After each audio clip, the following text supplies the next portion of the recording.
today we're going to be doing another unboxing. And here we have the figure from the manufacturer Proof, a 1/7 scale figure of the characters Kyōko Otonashi with Sōichirō from the series Maison Ikkoku.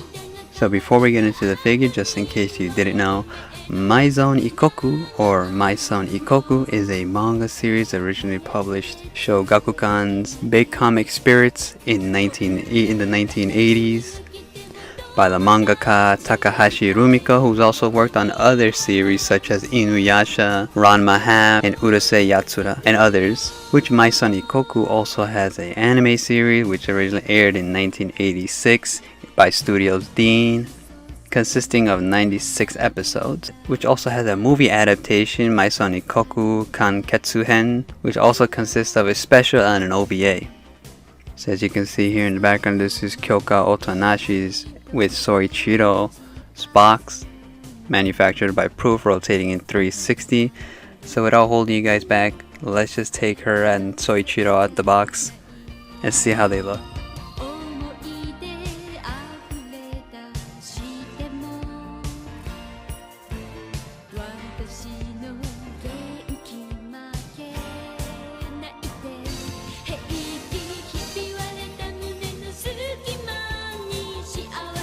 You can see here, this is Kyōko straight at her packaging. As you can see, it's a little bit different. It opens up and we have one side here, we have the accessories, and on the other side we have is the character. So let's just remove all this plastic and see how it looks put together.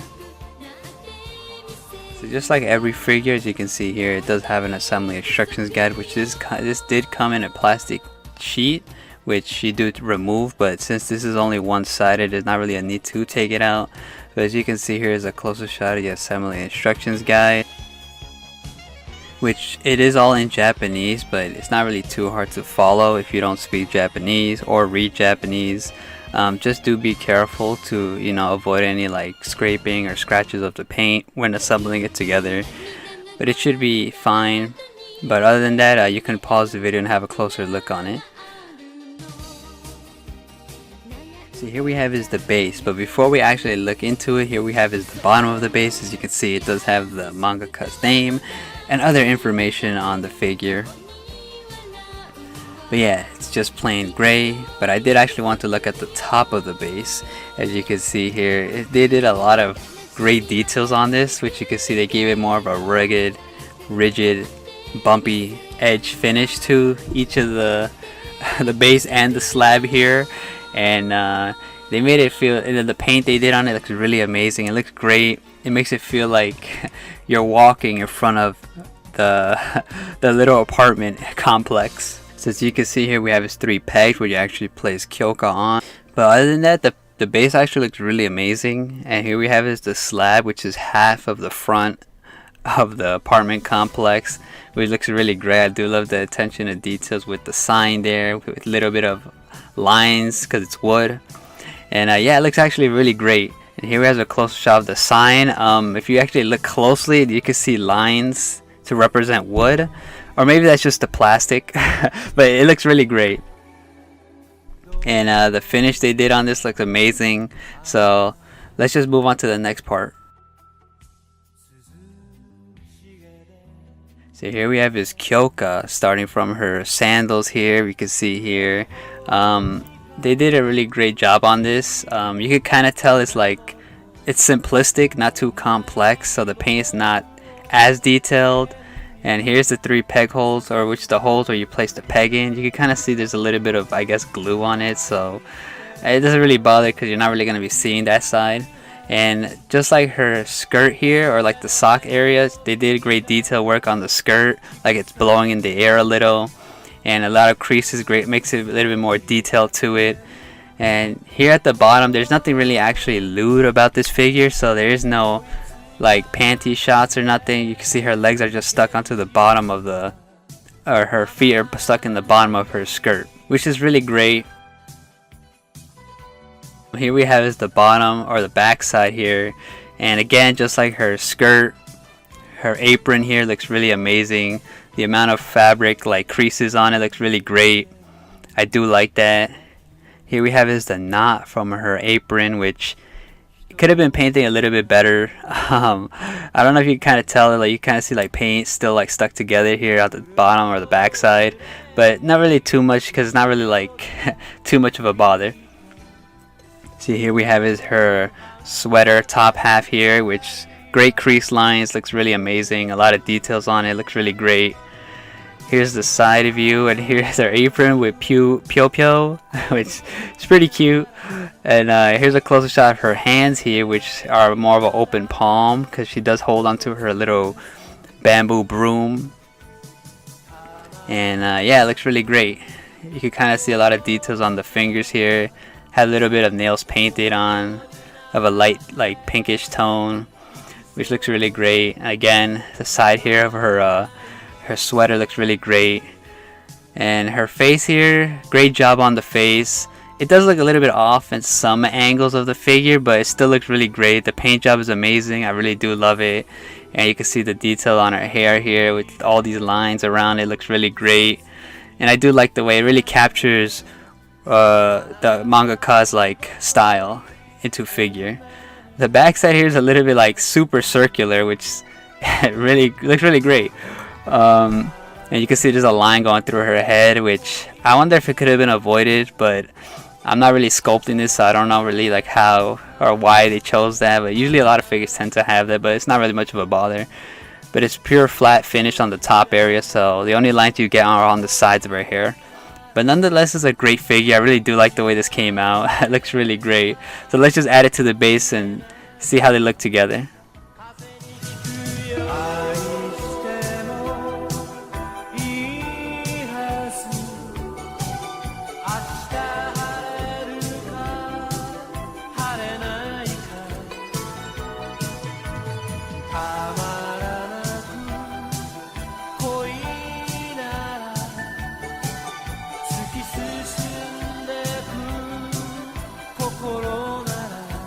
So here we have is her broom, or her bamboo or wooden broom. Well, I'm gonna just say bamboo because it kind of looks like it. But yeah, it looks really great. As you can see here, the amount of details they put on this, just like her clothing area, looks really great. But I gotta say that I think the handle part is actually a lot more detailed than the head of the broom. It looks really great. You can see a closer shot on there. Looks actually really great, unless like I said it's just the plastic. But it still looks great with the lines there. It makes it a lot more detail. So this actually you place from the bottom side up to her arms, so but just be careful, you don't want to scrape the paint on their hands, so just take your time placing it together.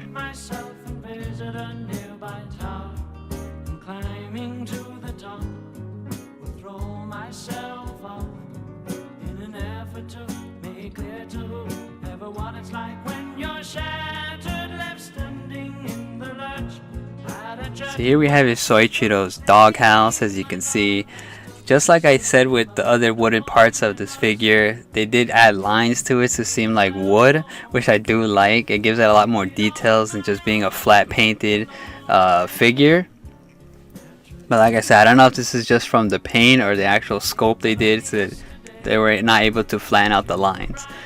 But it's great nonetheless because it gives it a lot of details. Here's Sōichiro's name on top of the doghouse. So before we actually continue, here at the bottom we have his information, just like on the Kyoko's base, the mangaka's name and other information. So to actually place Sōichirō onto this doghouse, the bottom actually pops open.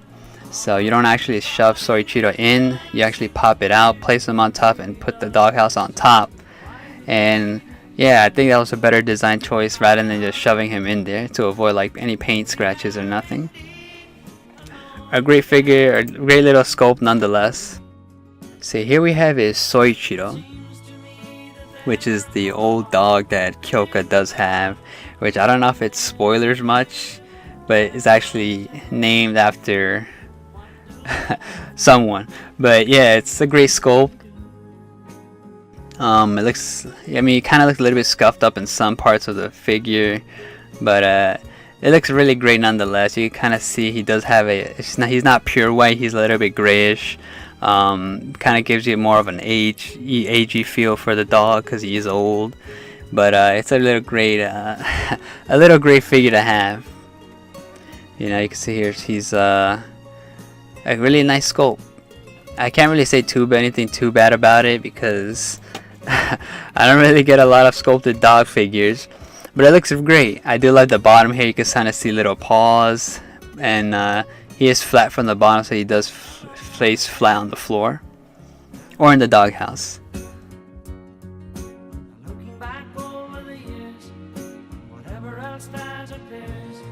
I remember I cried when my father died, never wishing to hide the tears.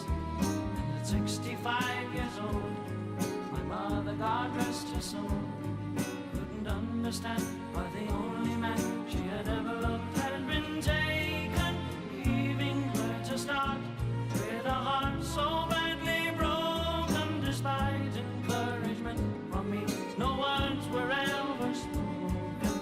When she passed away,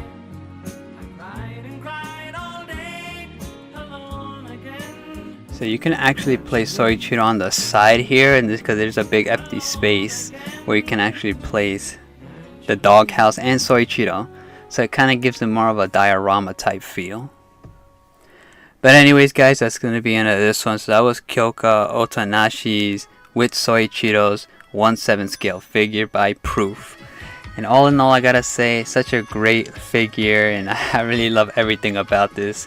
And like I said, placing the doghouse on the side there, it's a little bit off of the base, but because you can actually place it there, it kind of gives it more of a diorama type feel, which I do really like.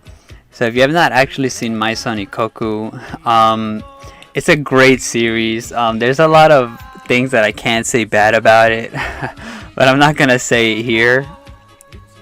But if you could put up with all the bad stuff, it's a great series.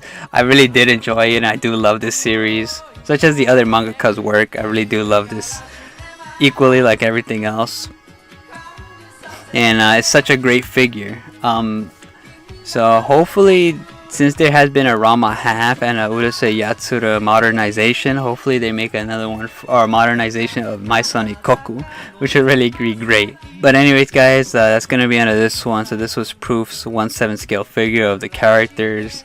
And what do you guys think of the figure? I really do like it, and if you are a fan of the series, I tend to not really say go buy it, but if you really do like the way the figure looks, I'd recommend it. It's really great and it looks really cool to have. And I did want to mention about the story. Let's just say it's about Kyōko is a character who's reminiscing about a past, and Godai or Yuusaku is a character who's looking for a future, and they both meet. You guys know what I'm talking about. But I really did enjoy it. I did get a little bit emotional towards the end half. I'm not gonna say where, but if you've seen it, you know. I didn't get too emotional, so relax. So that's gonna be the end of this one, guys. So hope you guys use this video. I'd highly recommend this series. Just don't watch it for a serious romance. Watch it for a comedic romance. But hope you guys enjoyed the video. I'll leave you guys off with the figure rotating at 360 and other angles of the figure. So hope you guys enjoyed the video, and I'll see you guys in the next one. Hopefully they make a modernization of the series.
Suki-san